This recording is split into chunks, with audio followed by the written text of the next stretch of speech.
Treaties in 1867 will stop the killing, but whites will soon begin to violate the treaties. And they do this because they begin to discover precious metals on land that had been given to the Native Americans. So basically, they give the Native Americans the hills and the mountains because we're mostly farmers, and we figure we will never want the hills or the mountains. But then somebody will find gold or something else valuable in the hills or the mountains, and here come the whites into the Native American reservation. In 1875, two tribes of Sioux, the Ogallala and the Lakota Sioux, will leave a reservation where they are starving to death to go searching for food. The leaders of the two tribes, Crazy Horse and Sitting Bull, will call a war council and invite any other Native Americans in the area to discuss how to handle the whites. At this time, a cavalry unit under General Crooks is heading into the area looking for the Sioux who've left the reservation. One of the generals under Crooks, one of the commanders under Crooks, George Armstrong Custer, will want glory. Well, Custer will hear there's a gathering of Native Americans up along the Little Bighorn River, and will not tell Crooks. He'll ride ahead, figuring he wants to get the Sioux all for himself and gain glory this way. Custer, by the way, the youngest man ever, I believe the youngest man ever to become a general in the U.S. Army. He did so in the Civil War by being rapidly promoted. What Custer finds is 2,500 Native American warriors who are meeting to discuss how to handle the white problem. And Custer has a much smaller force, just a few hundred, and the Native Americans will massacre Custer's horse, killing every member of Custer's contingent. This is the battle at Little Bighorn, and this is the story of William Armstrong Custer. Shortly thereafter, this large Native American force will break up because they have no food. They will all go their separate ways trying to find food. And eventually, they will voluntarily return to the reservation because they can't eat. It's a very sad story. Of course, the massacre of Custer will become major news throughout the country and convince everyone that the Native Americans are vicious savages who can't be dealt with and need to be put down. And so while it appears to be a great victory, and it is the greatest victory for the Native Americans in this war, the long-term consequences are disastrous for the Native Americans. In 1877 in Idaho, a small, peaceful group of Native Americans called the Nez Perce are forced onto a reservation. On the way to the reservation, a few of the Nez Perce kids, the teenagers, get drunk and kill 4 whites. The U.S. Army chases this band of Nez Perce, Chief Joseph's band, on this incredible chase. There's 200 warriors and 350 non-warriors, so 350 basically women and children. The chase goes on for 1,321 miles over 75 days. The Nez Perce will be in sight of Canada. If they get to Canada, they're safe, right? Canada is not gonna let the American Army in. The Army will catch them inside of Canada, and instead of just letting them go to this other country and live in peace, they will force them to the reservation. Chief Joseph, when his tribe is caught, will say this: "Hear me, my chiefs, I am tired. My heart is sick and sad. From where the sun now stands today, I will fight no more forever." The last Native Americans to resist the reservation are the Chiricahua Apache. These are going to be in Arizona, New Mexico, that part of the country.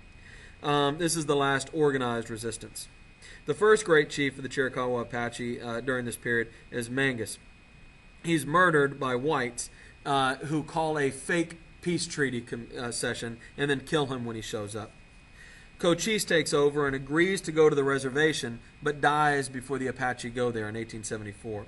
Cochise is superseded by Geronimo, who you see here, who will fight on in Arizona, in both New and Old Mexico. By 1866, Geronimo is down to 30 men left, and he is being chased by 10,000 U.S. cavalry soldiers. And he will surrender. Geronimo is legendary primarily because he's the last of the Native Americans to surrender. He simply held out the longest. I go to New Mexico a lot. My family has a house there. This is a poster you can see all over New Mexico, which maybe gives you a slightly different perspective on the idea of terrorism and homeland security. That's Geronimo there on the right. And a tragic, terrible postscript to the Native American Wars, the Indian Wars, is the 1890 story of Wounded Knee. Wounded Knee is this. It takes place on a reservation where a number of Native American tribes have come together. Sitting Bull is at the reservation. His son has become a police officer for the reservation. A spiritual leader named Wovoka is going around and preaching to the Native Americans that if they participate in this thing called the ghost dance, then the Great Spirit will come, take all the white people away, and bring all the buffalo back, which sounds pretty good if you're a Native American. He also tells them that they wear these magic shirts that bullets won't hurt them. When the Native Americans go try to put this down, one of the things they do is they go to Sitting Bull's, where he's living, and with the reservation police, including his son. Wovoka's down there on the bottom, by the way. Nobody knows exactly what happens, but Sitting Bull ends up shot and killed. Remember Sitting Bull, the great leader of the Battle of Little Bighorn. On December 29th, 1890, the Native Americans on this tribe, under the leadership of Wovoka, will be practicing the ghost dance.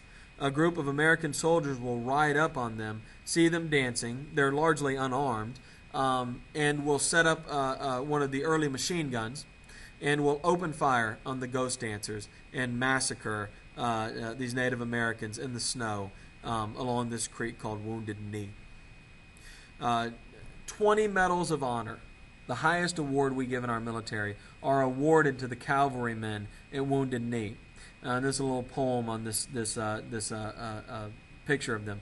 Famous Battery E of the 1st Artillery. These brave men and Hotchkiss guns, that's the machine gun, that Bigfoot's Indians thought were toys, together with the fighting 7th, what's left of General Custer's boys, sent 200 Indians to that heaven which the ghost dancer enjoys.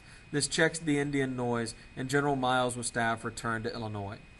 So here we are lauding these men for setting up machine guns and massacring unarmed men, women, and children at Wounded Knee. The great Black Elk, when he writes his biography towards the end of his life in the early 1900s, will give us this great phrase, "When I die, bury my heart at Wounded Knee." And that's pretty much the end of the Native American Wars.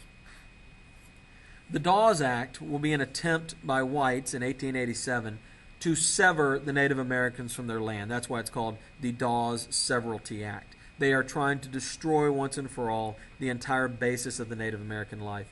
And what they're trying to do is create an individual private ownership of land system, like white people have done for a long time, but Native Americans have constantly rejected. They give 160 acres to the head of a family, 80 acres to any single adult, 40 for each child, and if you accept this land, you can get American citizenship. But you can't get full title to the land for 25 years. And the reason for this is they don't want the Native Americans to simply take the land and then sell it to a white speculator who will then turn around and sell it to another white guy. Another attempt to destroy the Native American way of life will involve whites taking Native American children away from their families and sending them to white boarding schools to be raised like white people.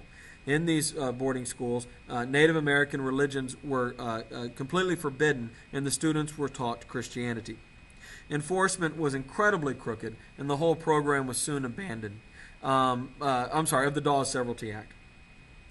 Most of the land was never distributed to its intended owners. Most of the lands, nonetheless, ended up in the hands of white speculators who were well-connected, who then turned around and sold it for a huge profit. But we do have this entire generation of Native Americans who were raised like white people. In fact, one of the great athletes in American history is this guy over here with the C on his chest.